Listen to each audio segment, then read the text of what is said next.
there's a fan blowing because it's a bit. So in this video, I want to talk about my no contact experience, what I've done, and what you should do. I've briefly, but frequently, talked about this in random times in my videos. I've never actually made a direct video on this topic, so here you go. It's been a requested thing. People always ask me, what are your no contact experiences, dude? Especially during coaching calls, they'll be like, what are my chances? And like, have you gone through this? It's like, yes, I have. 3 separate, okay, I was about to go like this. Like, what the fuck is it, you know? 3 separate occasions. 3 separate different times I've done this. I've gone through 3 separate breakups in my life that were serious. Small ones don't really count, like where relationships were kind of like a flash in the pan. They were theory more than they were an actual thing. So the very first one was the high school love of my life. Okay, we met when I was in grade 10. So you guys in different countries might not have the same education system that we do, but I would have been about 15 years old at this time, and we dated from 15 until I was 19. I stayed in high school for an extra year as well, because I didn't know what I wanted to do with my life. So I stayed in high school for an extra year, and then what did I do? So we broke up halfway in between that relationship as well. So from 15 to 17 we were together, then she had broke up with me, and then from 17 to 19 I didn't really want to work on it anymore, but we just kept fighting, and that's why I tell you guys, like, don't take an ex back, because look, I wanted her to be a certain way throughout the entire relationship, and I thought I could change her. I thought I could change who she was. I thought I could change those things about her, but you can't change somebody who's not willing to change, right? So let me stay on track. And then I found out later on that she actually cheated on me, but I didn't really. I was too much of a wimp at the time to actually stay broken up with her. I was like, I'll give you another chance, but I said that before I even processed what happened. That's what shock does to you. You're like, what? Like, seriously? So I went through all that. We got back together about 3 months later. It was the worst 3 months of my life. I lost like 40 pounds at the time. I was skinny as fuck. I've always been like a thick dude. Like, I've never, I've always had like big shoulders, like big legs. Like, I've always had that. And when I lost all this weight, I lost a lot of muscle because I was working out, and I lost it all. And it sucked. It was one of the worst times of my life. My dad actually felt really bad for me because my dad's a single father, but I have my stepmom. But he looked at me and he's like, I know exactly what you're going through, and I've been through that, and you just got to take it day by day. And that's where I learned some of this stuff from, was my father. But he was there for me for that. And then fast forward to when we broke up the second time, I didn't want to work on it anymore. I didn't, and there was so much fighting going on, and so many issues. I was actually looking for how to get your ex back kind of stuff, like on YouTube, because YouTube was so new at the time. YouTube had come out like, I think 4 years prior. Like, it was brand new.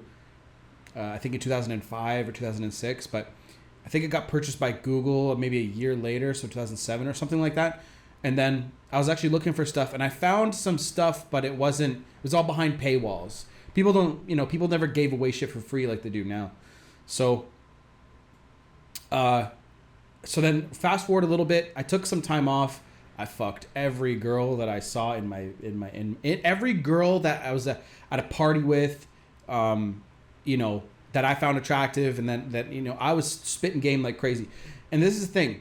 A lot of guys lose their confidence after a breakup. Me, I was so heartbroken that I didn't give a shit, right? That I kind of went the opposite direction. So I started fucking every girl that walked, okay? Which was actually kind of stupid. Actually, it was really stupid. But, you're young and you live and you learn, right? I was safe about it too. But still, you don't know who they are. You don't know anything about them. So after all that happened, I met some pretty good women in that time. But the one girl that I was really, really interested in dating, she was about to go off to college, like in a different city. And the city's a couple hours, and I didn't want to do long distance, and neither did she. So we said, fuck it, like, let's just go our separate ways. We were in the same friends group, but that just, it didn't pan out, and that's okay. That's okay. She's a wonderful woman, and I'm still friends with her today. Now the next girl, if I look back at it now, I dated her based off of just her looks. I didn't like her personality at all. I just thought she was really attractive. We dated for 3 fucking years. And there's the thing. We dated for 3 years. And halfway through the relationship, I knew I should have left. But here's the biggest lesson that I had to learn. I had to learn to let go of things when I felt it wasn't right. Because I didn't want to break her heart, right? That was my thing. I was too fucking nice and too soft. This is why I'm so much harder. Like, people that are my friends and know me know that I would do anything in the world for them. Money, pick them up from, if they're stranded or anything like that. And anything. They can call me and they'll be like, hey, I need your help. I'd be right there. So that's the thing. But I knew that I had to leave that relationship, and I didn't. I didn't do it. I stayed with her because I was like, I don't want to break her heart. Maybe I'll feel different. When you guys have that feeling in your gut that you're not going in the way that you should, either you control it or somebody else does. And people say God, the universe, whatever, but the path will be corrected. This is why you have that gut feeling, because you're like, oh shit, this is not the path I'm supposed to go down. And once you guys understand that truly and deeply, you'll understand why you have to listen to that gut feeling. It's not, we're connected to something else. I don't want to sound kind of crazy, but like, everyone's got their beliefs. You can believe in whatever you want. I will never judge you. I will never cast judgment towards your way for believing in something. I don't really give a shit. I just want you to be kind and not hurt anybody. But I think that we are connected to something far beyond what we can even comprehend. So that's why you have to listen to that gut feeling, because you will be corrected. If you feel deep down in your fucking gut that something's wrong, you have to eliminate it from your life. And that relationship was it. And when I was with her, I actually liked other girls. And I wanted to, and I was too weak to actually break up with her and go pursue other women. I stayed with her. And I didn't cheat on her or anything like that. I stayed with her, but I didn't give her the love that she needed, and I needed to walk away from that. Number 3. Short relationship, but it was a hot one, because this woman definitely suffered from some sort of borderline personality disorder or narcissistic person, whatever the fuck it is. This girl, the relationship, it was so hot and cold. It was a very exciting relationship to have, in the fact that you never knew what was happening. That's why these relationships are so addicting in a way, because you don't really know what you're going to get from day to day. And people that have borderline personality disorder, they'll make you feel like you're the issue, even though you're like, what is going on here? Like, I didn't do anything wrong. I'm confused. And it was actually a trip to be with her, because when we were together and everything was great, it was great. But when we were bad and apart, it was horrible. One of the worst experiences I have ever seen. And in between this time, I was starting to watch like Corey Wayne. Corey Wayne came into my life around the end of the second relationship and the beginning of the third one. So I wanted to make sure I started getting relationships right. Bought his book and I read it, I think like 8 times at the time, something like that. And then I started learning how to read a little bit better, retain. I started to learn how to learn better, really. So, and then that was about a 9 to 10 month relationship.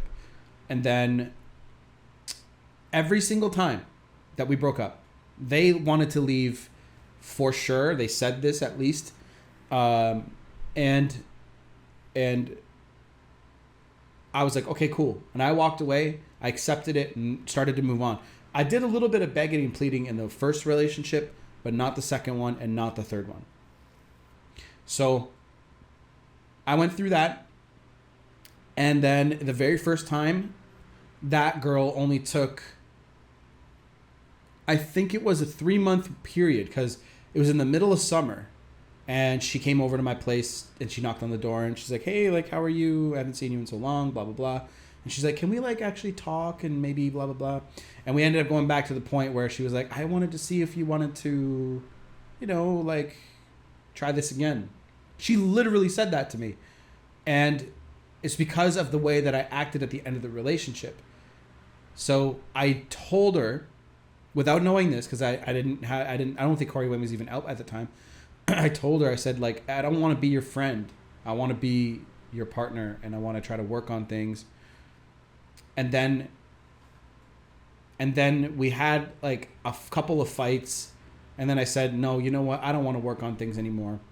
And then this is when she separated and then came back to visit me. So she came back to visit me. Sorry, I got a little confused there. So she came back to visit me. And when she visited me, she's like, I want to try to work on things. And I told her, no, I don't want to work on things. And then she tried coming back again and again. And then I said, no, like, I don't want to. And that strength is what she reacted to. Then the second time, I think it took about, was it 3? It only took a few weeks, I want to say. And then there was a significant gap. And then I heard from her again for the second girl. I'm trying to remember. And then the third one, it only took, The second one was a very short period. I heard from her. Then it was like a really long period of time. It was like a 9-month gap. And then the third girl, I heard from her like a couple of months after. Something like that. So I think I'm remembering everything correctly because it's been so damn long. But now I've been dating my current girlfriend for just about 5 years now. So we've been together, and I'm telling you, the red pill knowledge and all this acting masculine and strong, I really started to come into my own like a few years ago, and I really started to chase my dreams and pursue my goals over my relationship. Because here's the thing, I'm with a girl now that lets me not lets me, that's the wrong way to put it. She pushes me to be that person. And that's how you know you have a good woman, because she pushes me because she understands that men have to be men and women have to be women. She understands that. And she's like, go be who you got to be. And at the same time, I was coming into my own, and I was like, okay, I'm definitely feeling this. I'm starting to get my confidence in the relationships that the relationship that I'm having, and our daily interactions. And then I started really watching her body language all the time. And I'm like, okay, this is what her attraction level is like. And this is how you learn this. You practice and you look and you're like, okay, where am I at? And then it became second nature at this point. Every single time I see her, I'm looking for it. But it's just like driving. You don't notice really. You just drive, right? You don't think about every move you're going to make all the time. You just do it, right? So that's how I got to where I am. And I started reading more and more books, and I started applying these things to myself. And this is how, see, everything you learn, you apply to yourself and you apply to who you are, right? And then she's going to react to you. So the stronger you get, the stronger your relationship gets, the more of a leader you become, that's how she's going to react. That's exactly what happened with me, okay? And that's where I am now. And I'm telling you, and I still practice talking to girls. I still talk to them everywhere I go. If I see a girl walking by me on the street, I'll literally say, hey, how are you doing today? She's like, great, how are you? And I'm like, great. And then you can tell what the attraction level is just by that few second interaction. If she has a boyfriend or she just thinks I'm butt ugly, so I'll walk, say, hey, how are you doing? And she's like, good, how are you? Depending on how she says it, her tone and her look and her the way she's walking. If she walks and she kind of turns away from you, then she doesn't like what she sees very much. But if she talks, she turns, smiles, any of that shit, then you know that she wants, you could probably talk her up more. I have a woman, so I'm not gonna do that. I don't want to dishonor her or dishonor myself or the relationship. But practicing those skills is very important, okay? And that's it, guys. Like, that's my experience with no contact and breakups. I will definitely go into way deeper detail when my course comes out and my book comes out. so you guys can have, and I'll have a ton of case studies. I'll have a whole bunch of information for you guys. So that's it for this video. I'll talk to you guys soon. I hope you guys really watch it to the end. Don't forget to like, comment, and subscribe, and make sure you hit the notification bell for all my videos so you guys can see them. Done.